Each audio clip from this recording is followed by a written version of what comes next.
आपके समक्ष नवधा भक्त की पंक्तियों को दोहरा ले और उसके पश्चात उस पर कुछ विचार करने की चेष्टा करें। नवधा भगति कहूं तो ही पाही, सावधान सुनु धर्म मन माही। प्रथम भगति संतन कर संगा, दूसर रति मम कथा प्रसंगा। गुरुपद पंकज सेवा, तीसरी भगति अमान। चौथी भगति मम गुण गण, करई कपट तजगान। मंत्र जाप मम दृढ़ विश्वासा, पंचम भजन सुवेद प्रकाशा। छठदम शील विरति बहु कर्मा, निरत निरंतर सज्जन धर्मा। सातम सम मुहि मैं जग देखा, मोहिते अधिक संत करि लेखा। आठम जथा लाभ संतोषा, सपने हूँ नहीं देखई पर दोषा। नवम सरल सब सन छलहीना, मम भरोस ही हरस न दीना। नवमहु दिन के एक होई, नारी पुरुष सचराचर कोई। सोई अतिशय प्रिय भामिनी मोरे, सकल प्रकार भगति दृढ़ तोरे। अभी आपके समक्ष जो पंक्तियां पढ़ी गई हैं, उनमें भगवान श्री राम ने भक्त के 9 रूपों की चर्चा की। शबरी के समक्ष उन्होंने अपना प्रवचन प्रारंभ करते हुए यह बताया कि मेरी पहली भक्ति संतों का संग है, दूसरी भक्ति कथा श्रवण है, तीसरी भक्ति गुरु के चरणों की सेवा है, चौथी भक्ति है मेरे गुणगणों का कपट छोड़कर गायन करना, मेरी पांचवी भक्ति है मंत्र जप मेरे नाम का जब दृढ़ विश्वास पूर्वक करना, छठवीं भक्ति है इंद्रिय दमन, शील, बहुत कर्मों से वैराग्य और निरंतर सज्जन धर्म का समाश्रयण, उनका पालन। सातवीं भक्ति के रूप की चर्चा करते हुए उन्होंने कहा, सातवीं भक्ति है सर्वत्र संसार में मेरा दर्शन करना, पर संतों को मेरी अपेक्षा भी अधिक स्वीकार करना, उनके प्रति श्रद्धा भाव रखना। आठवीं भक्ति के रूप में उन्होंने यह कहा कि जो व्यक्ति जितना लाभ हो जाता है उतने में ही संतुष्ट रहता है, स्वप्न में भी जो दूसरों के दोष का दर्शन नहीं करता। नवी भक्ति की चर्चा करते हुए उन्होंने कहा, नवी भक्ति है सरलता, जिसके जीवन में किसी के प्रति कोई छल है ही नहीं और एकमात्र मेरा ही आश्रय, मेरा ही भरोसा जिस व्यक्ति ने स्वीकार कर लिया है वह मेरा नवे प्रकार का भक्त है। और उसके साथ प्रभु यह कहते हैं कि 9 प्रकार की भक्ति में से एक भी भक्ति अगर किसी व्यक्ति के जीवन में हो तो मुझे अत्यंत प्रिय। शबरी ने प्रभु की ओर देखा, आप स्वयं मुझे ही बतावें कि 9 भक्ति में से मुझे किसका वर्ण करना चाहिए, किसको चुनना चाहिए। और प्रभु ने कहा कि सत्य तो यह है शबरी कि तुम्हारे जीवन में तो 9 प्रकार की भक्ति साकार हो रही, तुम्हें इनमें से 9 में से किसी एक को चुनना नहीं है। तुम तो 9धा भक्ति के जितने अंग हैं, जितने रूप हैं, वो तुम्हारे जीवन में विद्यमान है। शबरी मानस की अद्भुत पात्र है, अद्वितीय पात्र है। और भगवान श्री राम 14 वर्ष वन में रहे। किन किन महापुरुषों से उनका मिलन नहीं हुआ।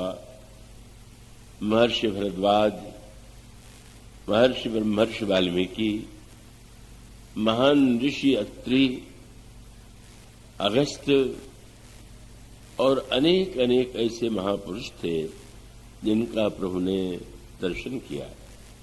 उनके प्रति उनको उन्होंने सम्मान दिया और सभी ने भगवान राम की स्तुति की, भगवान राम की प्रशंसा की, भगवान की महिमा का गायन किया। भगवान श्री राम इस वन यात्रा में 14 वर्ष में न जाने कितने महापुरुषों से मिले, किंतु एक अनोखी बात थी। बहुधा जब कोई व्यक्ति विदेश यात्रा में दूर जाता है तो लौटने के बाद लोग पूछते हैं, अपनी यात्रा के संस्मरण बताइए, और तब बड़े गर्व से व्यक्ति अपने संस्मरण सुनाता है। कई संस्मरण तो सही भी होते हैं और कई बिल्कुल झूठे भी होते हैं। हमारे एक प्रसिद्ध परिचित व्यक्ति थे, वक्ता थे, लेकिन उनको असत्य भाषण में कोई अनौचित्य प्रतीत नहीं होता था, तो वो कोई ऐसा संस्मरण ही विदेश यात्रा का नहीं सुनाते थे कि जहां पर समस्त राष्ट्राध्यक्षों ने उनका सम्मान न किया। तो उसके द्वारा वे बताने की चेष्टा करते थे कि सारे विश्व में मेरे प्रति लोगों के मन में कितना सम्मान है। इसका अभिप्राय है कि व्यक्ति यह अनुभव करता हुआ कि मैं अन्यों से अपने को श्रेष्ठ सिद्ध करूं, ऐसी बातों को सुनाने के लिए सही या न सही होते हुए भी व्यग्र रहता है। भगवान श्री राम 14 वर्ष के पश्चात आए। लंकाधिपति रावण को उन्होंने उसका वध किया, लंका के सिंहासन पर विभीषण को प्रतिष्ठित कराया और भगवान श्री राम पुष्प विमान से वहां से अयोध्या में पधारे। प्रभु राज सिंहासन पर आरूढ़ हुए। पर ऐसे अवसर आते थे कि भगवान राम के जो सन्निकट मित्र थे, जो सखा थे, वो प्रभु से एकांत क्षणों में मिलते थे और प्रभु से कहते थे कि आप 14 वर्ष की यात्रा के जो अनुभव है, जो संस्मरण है, वो मुझे सुनाइए। और गोस्वामी जी ने बहुत लक्षण सी बात विनय पत्रिका में लिखी। प्रभु ने अपने मित्रों को कभी यह नहीं सुनाया कि भरद्वाज उन्हें किस दृष्टि से देखते थे, वाल्मीकि और अत्रि ने उनकी कैसी स्तुति किया, अगस्त्य जी ने उनको कितना उनको सम्मान दिया। इन महापुरुषों में से किसी एक का भी नाम प्रभु ने नहीं लिया। गोस्वामी जी की पंक्तियां हैं, मिली मुनि वृंद चलत दंडक बन, सो चर्चौ न चलाई। फिर चर्चा किसकी करते हैं? क्या अद्भुत वाक्य गोस्वामी लिखते हैं, मिली मुनि वृंद चलत दंडक बन, सो चर्चौ न चलाई। 12 बार गीध सबरी की, वर्णत प्रीति सुहाई। यह तो प्रभु को गिरिराज की याद आती है।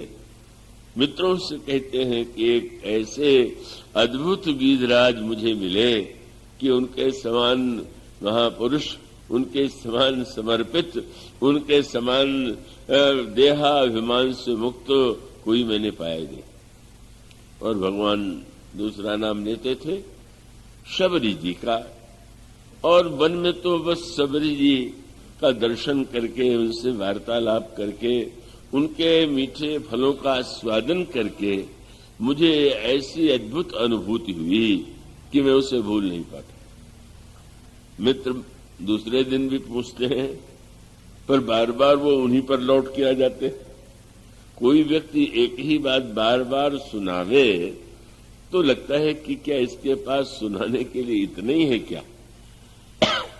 तो भगवान श्री राम के पास तो सुनाने के लिए बहुत कुछ था, पर गोस्वामी जी कहते हैं नहीं नहीं, उन्होंने बस बार बार घुमा फिरा करके यही कहा कि हाँ, महापुरुष मिले, बड़े मेरे प्रति उन्होंने बड़ी कृपा की, मुझे आशीर्वाद दिया, लेकिन आप किसी न किसी बहाने से गीधराज और सबरी की सराहना करते। क्या तात्पर्य इसका?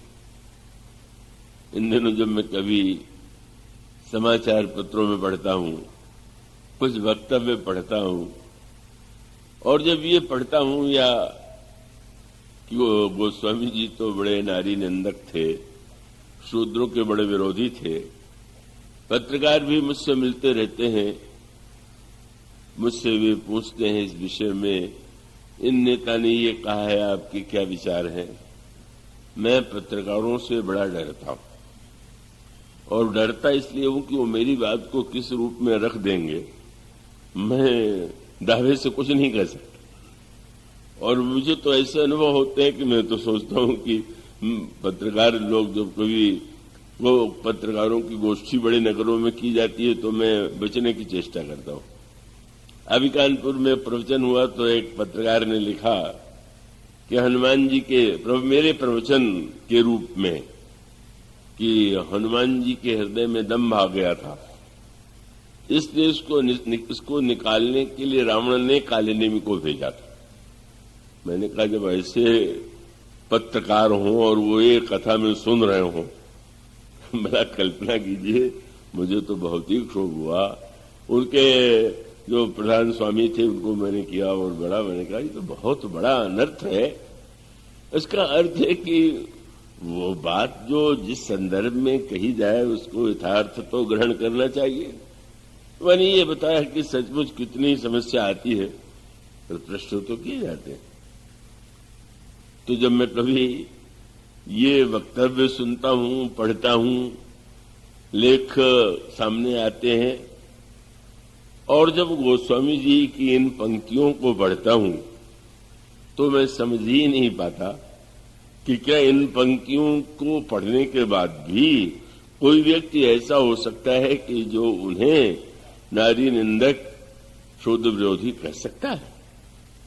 जो आग्रह के कारण कहते हैं वो कहने में स्वतंत्र है, जो किसी उद्देश्य से कहते हैं वो कहने में स्वतंत्र है। लेकिन वो स्वामी जी के विषय में भला वह शबरी, आप कल्पना कीजिए कि शबरी को किस रूप में उन्होंने स्वीकार किया और कितना सम्मान दिया। पहला प्रश्न तो यही है कि नारी निंदक क्या? गोस्वामी जी तो किसी के निंदक नहीं हो सकते, क्योंकि उनके सिद्धांत में जब यह प्रश्न आया सामने कि सबसे बड़ा पाप कौन सा है, तो रामायण में तो एक ही उत्तर दिया गया, और उत्तर बड़ा अनोखा है, पर निंदा सब अग्नगिरिंसा। दूसरे की निंदा से बढ़कर कोई पाप नहीं है। अब अगर वो व्यक्ति यह कहने के बाद भी निंदा करने बैठ जाए तो स्वयं वो जो वाक्य कह रहा है उसके विरुद्ध उसका आचरण है, उसका व्यवहार है। तो वस्तुतः गोस्वामी जी तो किसी के निंदक हो ही नहीं सकते। और जिस भक्त ने यह लिखा हो कि श्री राम मैं सब जग जानी, करऊं प्रणाम जोर जुग पानी, संसार की समस्त स्त्रियां मेरे लिए का साक्षात सीता हैं, समस्त पुरुष श्री राम हैं, उसके विषय में यह कहना तो केवल दुराग्रह मूलक ही हो सकता है, यथार्थ नहीं। उसको उस संदर्भ में मेरा न अभ्यास है, न मैं खंडन मंडन की शैली का व्यस्त रहा हूं, पर मुझे लगता है कि हमें चाहिए कि गोस्वामी जी का जो दर्शन है, गोस्वामी जी का जो दृष्टिकोण है, उसे हम हृदयंगम करें, और हृदयंगम केवल विवाद के लिए नहीं करें, अपने जीवन में उसको साकार करने के लिए करें। और इस दृष्टि से रामायण में बड़े महत्व का सूत्र है। कुछ गंभीर बातें कहना चाहूंगा। ये अनोखी बात है कि छतरपुर नगर भले ही छोटा हो, पर यहाँ गंभीर बातें कहने में मुझे संकोच नहीं होता है। बड़े नगरों की अपेक्षा भी अधिक कह लेता हूं। पिछले वर्ष तो आपके यहाँ का जो प्रवचन यहाँ हुआ था वो प्रकाशन की स्थिति में है। आशा कर रहा था कि यहाँ आ जाएगा, पर वो नहीं आ पाया।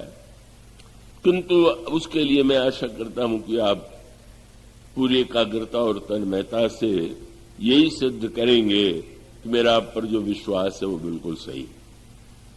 देखिए, मानस का मूल सूत्र यह है, इस दृष्टि से आप विचार करके देखिए कि शबरी नारी भी है और जाति की दृष्टि से शूद्र भी है, किंतु आप भक्ति परंपरा पर दृष्टि डालने की चेष्टा करें।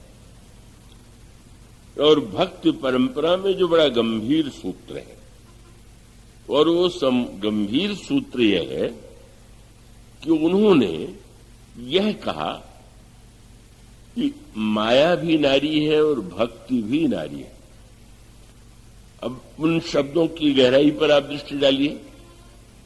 जब वे कहते हैं कि माया भगत सुनहु तुम दो, नारी वर्ग जानहि सबको, माया और भक्ति दोनों ही नारी वर्ग हैं, तो इतना बुद्धि तो होनी ही चाहिए कि जब वे निंदा करेंगे तो माया रूपी जो नारी है उसकी निंदा करेंगे, और भक्ति रूपा जो नारी है वो तो उनकी आराध्या है, वो उनका परम लक्ष्य है, वो तो उन्हीं के प्रचार और प्रसार के लिए निरंतर व्यग्र हैं। और तब आपके सामने दो सूत्र, दो चरित्र आएंगे। पहले तो दंडकारण्य पर दृष्टि डालिए, जहां यह संवाद हुआ।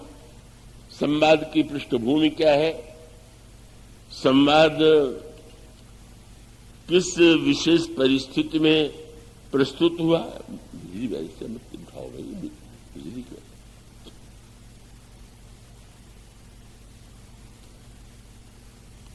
किस विशेष स्थिति में हुआ?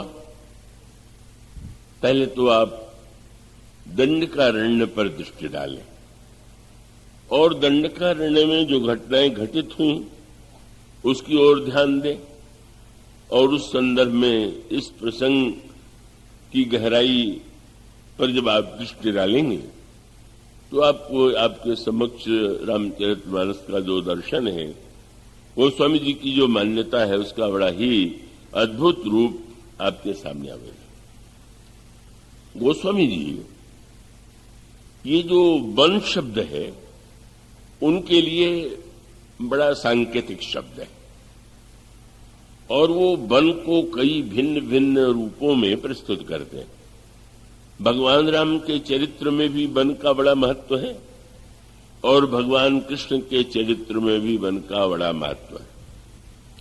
भगवान राम के चरित्र में एक महानतम वन है जहां वे निरंतर निवास करते हैं। वह है विंध्य पर्वत में चित्रकूट का वह वनस्थली, जिसके लिए गोस्वामी जी कहते हैं, चित्रकूट में बसत प्रभु नित्य सिय लखन समेत। और वहां पर भगवान कृष्ण की लीला में, समस्त लीलाओं में वृंदावन की लीला वो सर्वोच्च सर्वश्रेष्ठ रूप में प्रतिष्ठित है। तो यह जो वन है उसको भी गोस्वामी जी दो रूपों में रखते हैं। कृपया चैतन्य रह करके ही उसे सुनेंगे। वो वन को बुराइयों के प्रतीक के रूप में भी देखते हैं और श्रेष्ठता के प्रतीक के रूप में भी देखते हैं। एक और तो ये कहते हैं कि जब मनुष्य के हृदय में संशय का उदय हो जाए, संदेह का उदय हो जाए, तो जैसे वन में कोई भटक जाए और भटकने पर वो मार्ग न ढूंढ पाता हो, इसी प्रकार से जब कोई व्यक्ति संशयग्रस्त होता है तो स्वाभाविक रूप से उसके जीवन में भटकाव आ जाता है। वो सही मार्ग, सही दिशा जीवन की नहीं खोज पाता।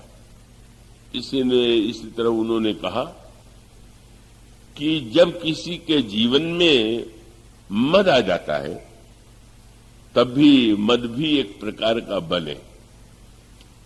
और उसका अभिप्राय यह है, मद अभिमान को भी कहते हैं और शराब को भी कहते हैं। और इसका अभिप्राय कि एक शराब नशे में जो ग्रस्त व्यक्ति है वो तो नगर में भी सही मार्ग नहीं ढूंढ पाता, कहां गिर पड़ेगा नाली में कि किस सड़क पर कोई ठिकाना नहीं। और वन में अगर चला जाए तो फिर वो तो कोई प्रश्न ही नहीं। तो उनका मद भी बने और मोह भी बने। क्यों? कुछ लोग अपने को इतना बुद्धिमान मानते हैं कि वो दूसरों से मार्ग पूछना आवश्यक ही नहीं समझते, उनको अपमान लगता है। कई बार यात्रा में ऐसा अनुभव होता है, बहुत बार यात्राएं होती हैं। मैं कभी कभी किसी नए ड्राइवर से कह देता हूं कि भाई मार्ग बीच बीच में जहां ज्ञात न हो पूछ रहे ना, तो कई को बस ये कहते हैं कि नहीं मैं तो जानता हूं, मैं क्यों पूछूं।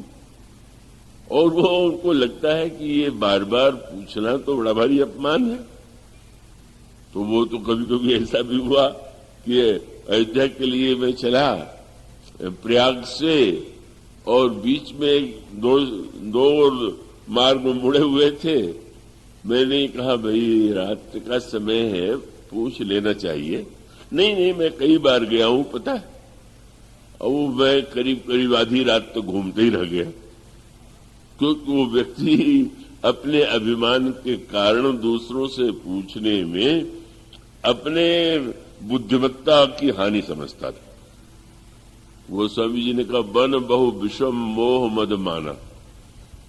इस प्रकार की वृत्ति का जो व्यक्ति होता है, वो जब कोई आप प्रश्न ही नहीं पूछना चाहेंगे, आप सोचिए भगवान श्री राम को क्या मार्ग पूछने की आवश्यकता है क्या? लेकिन जब तीर्थराज प्रयाग में वो महर्षि भरद्वाज से पूछते हैं कि कहो नाथ हम कहे मग जाएंगे, कृपा करके आप बताइए कि मैं किस मार्ग से जाऊं। तो इसका अर्थ ये कि ये संकोच अभिमान के कारण कि नहीं दूसरे से हम क्यों पूछें, हम सबसे बुद्धिमान सबसे योग्य, हम जो जानते हैं वो दूसरा जानता ही नहीं। बाह्य जीवन में भी संकट और आंतरिक जो आध्यात्मिक जीवन साधना का जीवन जीना चाहता है उसके लिए तो इससे बढ़कर के कोई ऐसी दुर्भाग्य की ऐसी विपरीत स्थिति हो ही नहीं सकती। इसलिए एक ओर तो संशय विपिन ऐसा भी कहा गया, बन बहु विषम मोह मद माना भी कहा गया, और दूसरी ओर कहा गया प्रेम भी बन। चित्रकूट के वन को जब गोस्वामी जी प्रस्तुत करते हैं तो उसमें वो आपने दोहा अभी सुना। गोस्वामी जी कहते हैं राम कथा मंदाकिनी चित्रकूट चित चारु। भगवान राम की कथा ही चित्रकूट, राम की कथा जो है वही मंदाकिनी नदी, और वहां पर चित्रकूट में पर्वत है। तो उन्होंने कहा कि जो व्यक्ति का अचल चित्त है वही चित्रकूट है।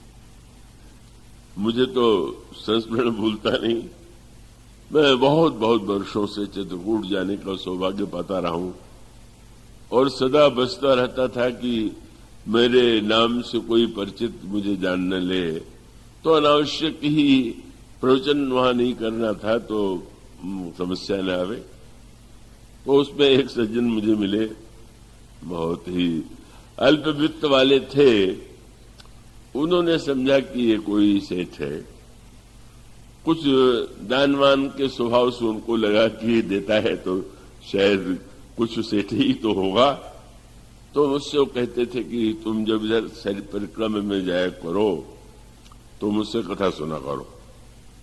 और मैं जब नित्य जाता तो थोड़ी देर वो मुझे रामायण की कथा सुनाते थे, बहुत आनंद आता था। पर एक दिन उन्होंने बिल्कुल नई बात कही। उन्होंने कहा तुम चित्रकूट आते हो, चित्रकूट का अर्थ जानते हो? नहीं महाराज, मैं तो नहीं जानता। तो उन्होंने कहा चित्रकूट का अर्थ है चित्त को कूट दिया गया हो, चित्रकूट। अब चाहे किसी साहित्य में न हो, साहित्य शास्त्र में, शब्द शास्त्र में तो कूट पर्वत को कहते, पर उन्होंने एक व्याख्या की है। हमने कहा आपकी व्याख्या तो बहुत सुंदर है। अब वो शब्दकोश में भले ही नहीं है, पर आपके कोश में है। आप तो बहुत अच्छी बात कहते। तो वो बात तो उन्होंने उस अर्थ में कही, लेकिन यूं पूछे तो चित्रकूट का तो अर्थ ही है कि जहां पर चित्त जो है अचल हो। कथा की मंदाकिनी बह रही और आपका चित्त अगर चंचल है तो फिर तो अधूरापन है। तो चित्त अचल हो, राम कथा की मंदाकिनी बह रही हो, और वन भी तो चाहिए। पर्वत न हो वन, पर्वत हो वन न हो तो पर्वत बड़ा दुखदायी होता है। जिन पर्वतों पर वृक्ष नहीं होते, हरियाली नहीं होते, वहां तो व्यक्ति जो है अत्यंत कष्ट का अनुभव करता है। जो चित्रकूट में तो नदी भी है, पर्वत भी है और वन भी है। वन क्या है? राम कथा मंदाकिनी चित्रकूट चितचारु तुलसी सुभग स्नेह वन से रघुवीर विवाह। बिहार ये स्नेह वन है, चित्त जो है वो चित्रकूट है और रामकथा मंदाकिनी। इसका अभिप्राय स्नेह पूर्ण अंतःकरण से, अचल चित्त से जब राम कथा श्रवण की जाती है तो जैसे चित्रकूट में प्रभु निवास करते हैं का उसी प्रकार से सुनने वाले के हृदय में भी प्रभु का निवास होता है। ये गोस्वामी जी आश्वासन देते हैं।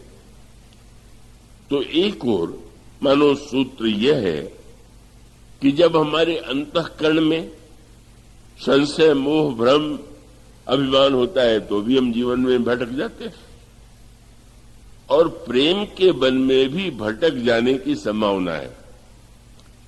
क्योंकि प्रेम का मार्ग तो बड़ा विचित्र है। प्रेम का मार्ग कुछ एक प्रकार का नहीं। ये प्रेम का जो पंथ है इतना विचित्र है, इतना अटपटा है। प्रेमियों का स्वभाव, प्रेमियों का व्यवहार, प्रेमियों का आचरण इतना भिन्न भिन्न है कि प्रेम में भटकाव है। पर इस भटकाव में इतना अधिक आनंद है जितना मार्ग में भी नहीं। हमारे उमाशंकर जी व्यास ने अभी आपके सामने संभवतः सुतीक्ष्ण जी का चरित्र प्रस्तुत किया है। तो सुतीक्ष्ण जी भी मार्ग भूल गए थे, वो उसकी चर्चा करेंगे। तो भूल गए तो बहुत लाभ हुआ। और भूल जाने का अर्थ है कि जब कोई प्रेम के बल में भूल जाता है तो भगवान उसे खोजने के लिए स्वयं निकल पड़ते हैं, उसके पास आ जाते हैं। तो ये प्रेम जैसे यहां सुतीक्ष्ण जी का है और चित्रकूट के प्रसंग में श्री भरत जी का है। श्री भरत जी जब जाने लगे श्री अवश्य चित्रकूट तो उन्होंने निषाद राज जी से कहा कि आप प्रभु के साथ वन में गए तो आप कृपा करके मेरे साथ चलिए। कोई मार्ग दिखाने वाला तो चाहिए। और सचमुच अनोखा दृश्य था जब निषाद राज मार्गदर्शक और भरत उनके पीछे अनुगमन करने वाले व्यक्ति के समान यात्रा कर रहे थे। बड़ा विलक्षण आनंद और गौरव का अनुभव हो रहा था निषाद राज को। हमारा कितना बड़ा सौभाग्य है कि मैं श्री भरत को मार्ग दिखा रहा हूं। पर गोस्वामी जी ने कहा चित्रकूट के वन में पहुंच करके तो उनकी दशा क्या हो गई। सखही स्नेह विवश मग भूला। मार्ग दिखाने वाला स्वयं मार्ग भूल गया। मानो प्रभु ने ये कहा कि तुम्हें जो गौरव मिला है उससे ये भ्रम न पाल लेना कि तुम श्री भरत को मार्ग दिखला सकते हो। सत्य तो ये है कि भरत जैसे प्रेमी अन्य लोगों को तो मार्ग से चलना पड़ता है, पर भरत जैसा प्रेमी जिधर चलता है वही मार्ग हो जाता है। तो वो तो जो उनकी चेष्टा है, उनकी वाणी है, जो उनका कथन है, वो सब का सब जो है वही तो साक्षात वही प्रेम का दिव्य रस है। और एक अनोखी बात हुई कोई मार्ग भूल जाए तो कहेंगे कि अब बड़े ना समझे, लेकिन जब भूल गए तो एक नई बात हुई। क्या? सकहि स्नेह विवश मग भूला, कही सुपंथ सुर बरसहि फूला। आकाश से देवता फूल बरसाने लगे। ये स्वार्थी देवता, जिनको ये चिंता हुई थी कि भरत राम से भेंट न हो जाए, कहीं भरत प्रभु श्री रामभद्र को लौटा न ले, वो पुष्प बरसाने लगे। बोले ये भूलना तो याद करने की अपेक्षा भी न जाने कितना अधिक श्रेष्ठ है, कितना आनंदमय। तो ये जो एक ओर यह प्रेम बन है और दूसरी ओर संशय, मोह, अभिमान का भी भ्रम है। अब आप एक विचित्र संधि पाएंगे और वो ये है कि भगवान श्री राम चित्रकूट में यदि चाहते तो 14 वर्ष आनंद से बिता देते और 14 वर्ष आनंद से बिता देते, लौटाते। मां कैकेयी ने वन में रहने के लिए कहा था, किसी विशेष वन में रहने की आज्ञा नहीं दिया, पर प्रभु जो है निर्णय करते हैं कि नहीं, मुझे चित्रकूट से आगे की ओर जाना चाहिए।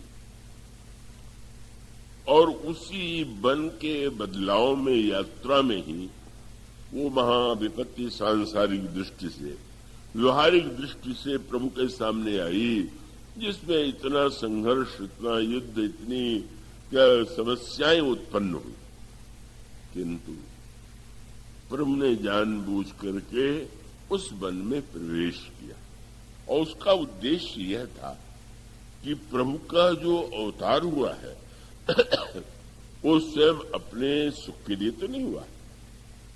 प्रभु जब चित्रकूट को छोड़ करके चलते हैं तो उसके पीछे एक तात्पर्य।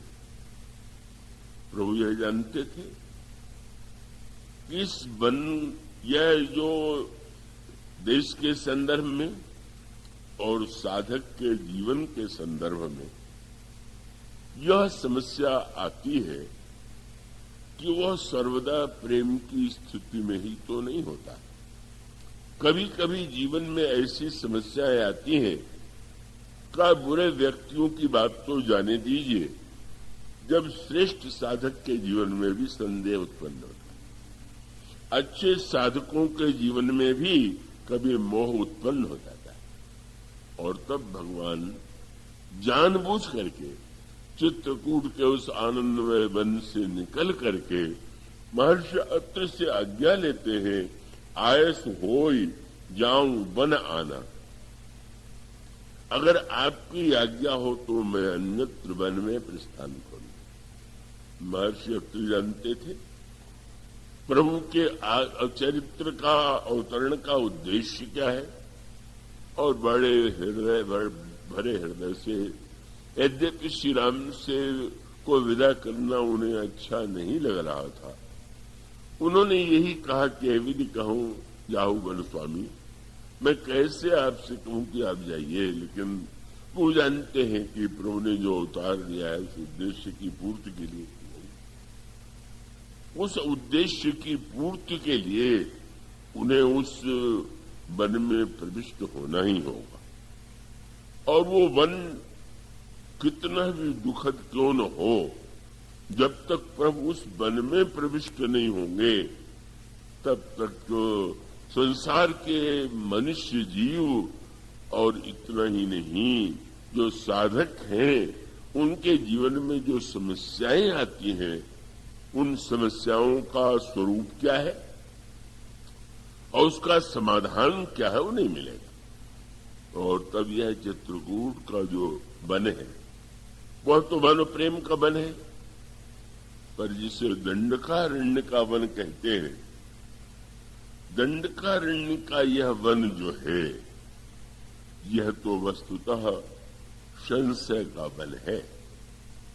और इसी संशय के वन में आप यह कथा पाते हैं कि भगवान शंकर ने भी सत्य जी का परित्याग इसी वन में किया। दंडकारण्य में ही दोनों का वियोग हुआ और भगवान राम और सीता जी का वियोग भी इसी वन में हुआ। दंडकारण्य संशय का बने। और कौन ऐसा व्यक्ति है कि जो ये दावा करे कि मेरे जीवन में कभी संशय नहीं आ जाता, संदेह नहीं आ जाता है। जिन लोगों को जीवन में संशय ही जिनको प्रिय है, हर वस्तु में संशय करना ही जिनका स्वभाव है, उनकी बात जाने दें। पर जो विश्वासी है उसके अंतःकरण में भी तो संशय उत्पन्न होता है। आप कहीं सफल हैं, पद में हैं, समृद्धि है, तो लोग आपका सम्मान करेंगे। आपकी स्थिति को देख करके लोग सम्मान करेंगे। वैसे कभी युग था तो कुल के नाते भी लोग सम्मान करते थे, किंतु यह जो संसार में संबंध के लिए समृद्धि चाहिए, संबंध के लिए नाम चाहिए, संबंध के लिए अनेक विशेषताएं चाहिए, वो प्रसिद्ध दोहा तो आपने सुना ही होगा कि जिसमें बताया गया कि विवाह में 5 जो व्यक्ति हैं उनकी 5 इच्छाएं होती हैं। और उसमें उन्होंने कहा दंपति रूप, पति और पत्नी दोनों ये चाहते हैं। पत्नी चाहती है पति सुंदर हो, पति चाहता है पत्नी सुंदर हो, और मां तो धन, दोनों ओर की माताएं चाहती है। कन्या की माता चाहती है कि वर पक्ष धनी हो तो मेरी कन्या सुखी रहेगी, और वर पक्ष की माता सोचती है कि धनी घर होगा तो दहेज दान अच्छा मिलेगा। आज तो वहां रोग बन गया है, इतनी मांग बढ़ गई है। तो दंपति रूप ही मां तो धन और पिता नाम विख्यात। दोनों ओर के पिता ये सोचते हैं कि हमारा समधी इतना प्रसिद्ध हो कि हम गर्व से कह सकें कि हमारे जो समधी हैं का वो तो इतने समृद्ध है, इतने नाम वाले हैं, इतने बड़े पद पर हैं। और प्राचीन काल में परम कुल आदि को बड़ा महत्व दिया जाता था। तो कवि ने कहा कि दंपति रूप ही मां तु धन, पिता नाम विख्यात, उत्तम कुल बांधव चाहे। प्राचीन काल में बड़ा महत्व दिया जाता था, जिस विवाह कुल में विवाह हो रहा है वो पवित्र है कि नहीं, ऊंचा है कि नहीं। तो आज वो कुल की बात उतनी न भी महत्व की रह गई हो, पर 3 बातें तो आज भी हैं, और जो अंतिम 5वीं है उसका तो कहने क्या है। और वो 5वीं बात क्या है? बोले दंपति रूप है मां तु धन, पिता नाम विख्यात, उत्तम कुल बांधव चाहे तो भोजन चाहिए बरात। बारातियों को तो यही चिंता रहती है कि खाने पीने को क्या सुविधा रहेगी, कैसा व्यंजन बनेगा, कैसा मिष्ठान बनेगा, कैसा सत्कार होगा। तो इन वस्तुओं को देख करके कई लोग तो कह भी देते हैं कि भाई हमारे बारातियों का सम्मान बहुत अच्छा होना चाहिए। ये मानवीय स्वभाव में ये इच्छा होती है। अगर हम भगवान से नाता जोड़ना चाहें, भगवान को मानना और बात है, और भगवान से नाता जोड़ना और बात है। आप भगवान किसी बड़े व्यक्ति को जान लें तो जानने का महत्व तो है, लेकिन जब आपका उससे संबंध हो जाता है तो कितना अंदर बढ़ जाता है। इसी प्रकार से भगवान को ये कहने वाले, भगवान के विषय में तो ये अधिकांश व्यक्ति जो अपने को आस्तिक मानते हैं यही कहते हैं कि भाई हम भगवान के हैं, भगवान हमारे स्वामी हैं, भगवान संसार के स्वामी। पर वह भगवान का जो मानना है वो स्वामी जी कहते हैं, अरे भाई आप तो बार बार कहते हैं कि हम भगवान के हैं, पर वो भी कभी कहते हैं कि हमारे। दोहावली रामायण में उन्होंने यही कहा कि सबई कहावत राम के और सबही राम की आस। सबई कहावत राम के, सबही राम की आस, लेकिन राम कहे जेही आपनु तेही भजू तुलसीदास। तुलसीदास जी से किसी ने पूछा किसका भजन करें, उन्होंने यही कहा कि भाई राम जिसको कहे कि ये मेरा है, बस उसी का भजन करना चाहिए। मेरा ये शब्द जुड़ जाता है। जब आप किसी व्यक्ति को जानते हो तो जानने का आनंद थोड़ी इतना है जितना मानने और संबंध जुड़ जाने का है। ये जो संबंध है, इसीलिए श्री हनुमान जी महाराज पधारे प्रभु के पास से।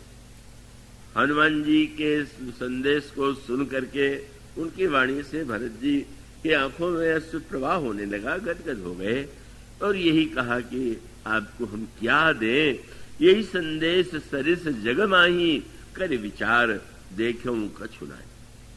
तो अब एक ही बात आपसे कहें क्या कि नाहिन तात उर्ण मैं तो मैं आपके ऋण से कभी उर्ण नहीं हो सकता हूं। तो बड़ी मीठी बात आ गई।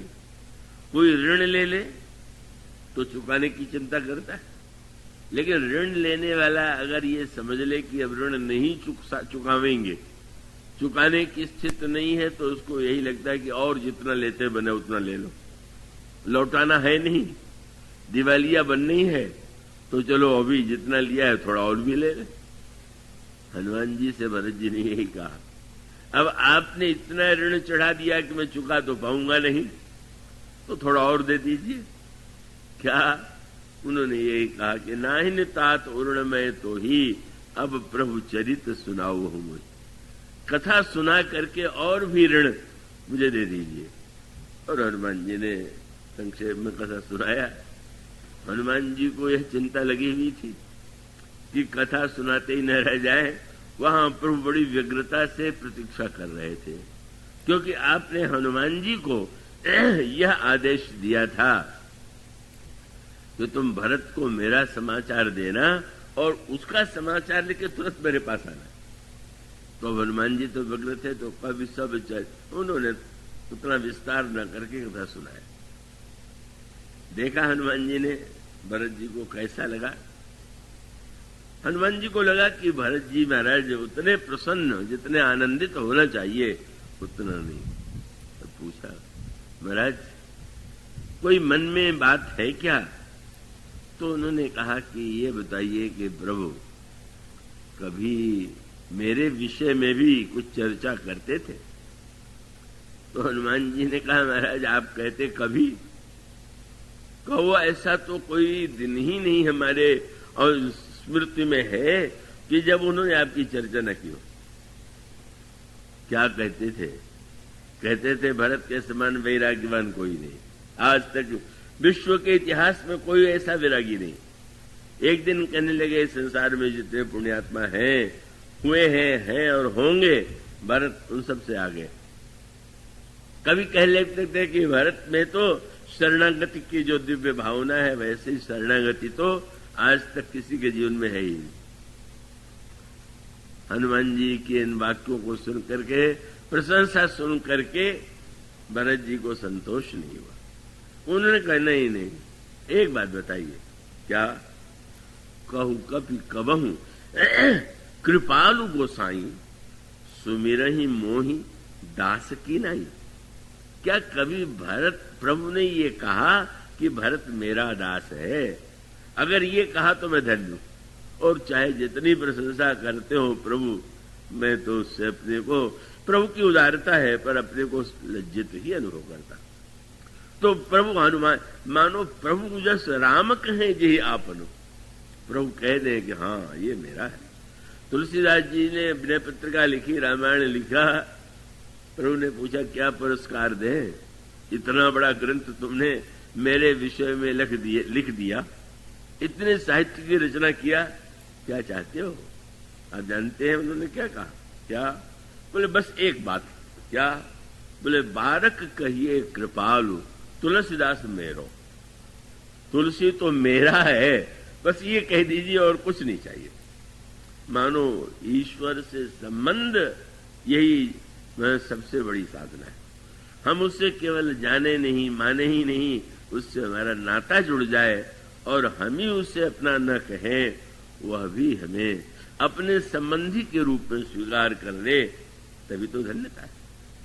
शूर्पणखा आई संबंध जोड़ने के लिए, प्रभु ने तो दृष्टि उठा करके भी नहीं देखा। और जब शबरी जी से प्रभु ने बातचीत किया तो शबरी ने कहा, प्रभु मैं तो एक नारी हूं और नारियों में भी अत्यंत निम्न धरातल की नारी हूं, बुद्धिहीन हूं, गंवार हूं। तो प्रभु ने क्या कहा? बोले शबरी मैं तुमसे नाता जोड़ने के लिए तो आया हूं। शूर्पणखा नाता जोड़ना चाहती है, स्वीकार कर दिया, और शबरी संकोच के मारे नाते के बारे में कहने में संकोच कर रही हैं। और प्रभु ने तुरंत कहा कि बात मैं तुमसे संबंध मैं इसीलिए आया हूं। और प्रभु ने बता दिया, मुझसे अगर कोई नाता जोड़ना चाहता है तो 10 वस्तुओं का मेरी दृष्टि में कोई महत्व नहीं। कौन सी? बोले जात पात। आश्चर्य होता है, जातिवादी कोई राम भक्त कैसे हो जाएगा? जब तुलसीदास जी के राम ये कहते हैं कि मैं जाति को देख के नाता ही नहीं मानता, पंक्ति को देख के नाता ही नहीं मानता, कुल को देख करके भी मैं प्रभावित नहीं होता हूं, और जब यहां तक वो कह दें कि कोई कितना बड़ा धार्मिक है, इससे भी मेरे ऊपर कोई प्रभाव नहीं पड़ता। आप शब्दों को पढ़ेंगे, जाति पाति कुल धर्म बड़ाई धन बल परिजन गुण चतुराई। किसके पास कितना धन है, कितना बलवान है, और वह व्यक्ति जो है कितने उसके प्रियजन हैं। प्रभु कहते हैं मेरे अंतःकरण में इसका कोई प्रभाव ही नहीं पड़ता। तो महाराज आपसे नाता जोड़ने के लिए आप आए, कृपा करके आपने मुझ में तो कुछ नहीं। और तब प्रभु ने रहस्य बता दिया, एक ही ऐसी वस्तु है कि जिससे मैं नाता जोड़ता हूं। और वस्तु क्या है? कह रघुपति सुनु भामिनी बाता, मानो एक भगति करना। बस केवल भक्त के नाते को छोड़ करके और कोई नहीं नाता मानता। तो इतने लोगों से प्रभु मिले, पर जिससे अन्य लोग तो ऐसे हैं कि जो भगवान से नाता जोड़ने के लिए व्यग्र रहते हैं, पर भगवान जिनसे नाता जोड़ने के लिए स्वयं व्यग्र हो करके आए, और जिनको प्रभु ने ये कहा हो कि आप तो नवधा भक्ति का जो साकार रूप है आपके जीवन में घटित हो रहा है।